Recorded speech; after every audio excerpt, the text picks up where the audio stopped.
so you're not going to be allowed to have it, but you're going to, pick and choose winners and losers again.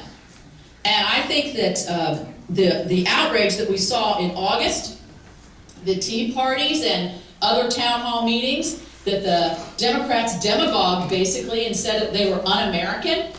What's more American than voicing your protest of something that your government is doing? That's why we live in America.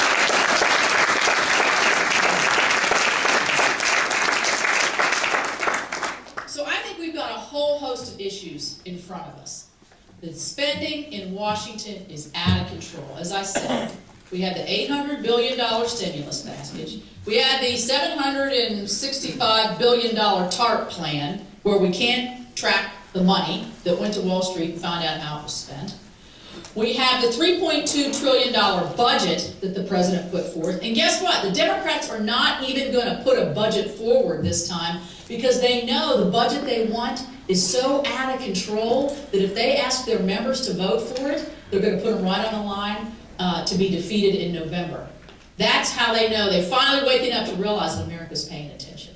But it will be the first time in, I think, 40 years that we've never had a budget. So we're gonna play gotcha on that one. We'll go after. I'll be handing notes out to the first congressional candidate to make sure that we go after the unnamed person with that one. But I think it's just we've reached a point, I think, in this country where people are so uncertain. And I just did a graduation speech today at Alderson Broaddus College, brand new graduates. A lot of them in the healthcare professions. A lot of them have borrowed a lot of money. They've worked hard, sacrificed for their families. And they don't really, they have such uncertainty that they feel like they're going into it. And I keep trying to tell them, be positive, be optimistic. It's still the United States of America, where freedom, where you can swing one way, but guess what? That's what elections are for. You can swing back the other way.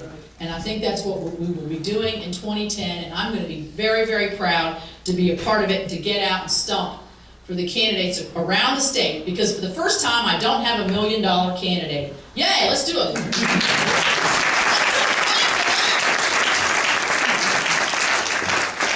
Well, in honor of Ronald Reagan, I got out a little book here that's by Bob Dole. And if you haven't read it, it's really kind of funny. It's got all these little jokes of historic, little quips by historic people. But one of the ones, you know how you think some of the things you hear and say are so original. And I've been saying about the joblessness and the concern about jobs across the country. I've been saying if your neighbor loses their job, that's a recession. If you lose your job, that's a depression. When Nancy Pelosi loses her job, that's a recovery. But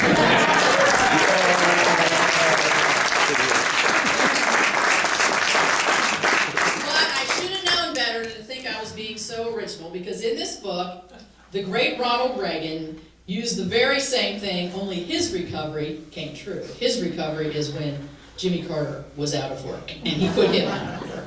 I'm going to read some of his little,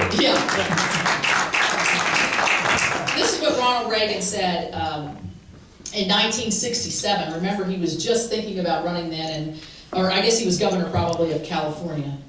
He said, "Our way to make sure crime doesn't pay would be to let the government run it." He also commented that government doesn't solve problems, it subsidizes them. And I bet he's rolling over right now just thinking about what we're doing. He also went so far to say is, the 9 most terrifying words in the English language are, "I'm from the government and I'm here to help." So, and the other one he has here, governments, he observed, tend not to solve problems, only rearrange them. And my last Reagan quote is, the government's view of the economy, said Ronald Reagan, is summed up in just a few short phrases. If it moves, tax it. If it keeps moving, regulate it. If it stops moving, subsidize it. So, you think everything that's happening in your time and space is an original problem. obviously some of the problems that Reagan was facing in a recessionary time. And remember the misery index that he pinned on very successfully on Jimmy Carter in the 1980 election, I think tells us that with the right message, with the Republican message of economic prosperity through less taxation, sensible regulation, less government in our lives, give small business and entrepreneurship and creativity and research and development a chance to be the job creators in this country, not government be the job creators. We've got a lot of innovators here in this room who are doing that very thing. The community values that we hold dear. I mean, West Virginia is a great family-oriented, community-minded, church-going state and community who care about one another. And that's the values I think that our party holds dear. And I think with those values and with those messages and with all the messengers that we have in the room, not just the congressional candidates, but the senatorial candidates, the county commission, the clerk, the judges, the magistrate back there, all of these things I think are the reason that we're going to have a successful 2010. We're going to work our rear ends off for our candidates. We're going to make sure we get the vote out. It's so important. I saw the vote they had in Ohio. Did anybody see what the percentage was in Ohio? 22%. 22%. That's almost like 1 in 4 or 5 people. That's shameless. We've got to make sure we get our vote out. Because if you look at the registration statements, and we talked about this, across this state, we're losing our numbers as Republicans. The Democrats are losing their numbers. The party the facet that's picking up are the independents. And why is that? They're disenchanted with the Democrats.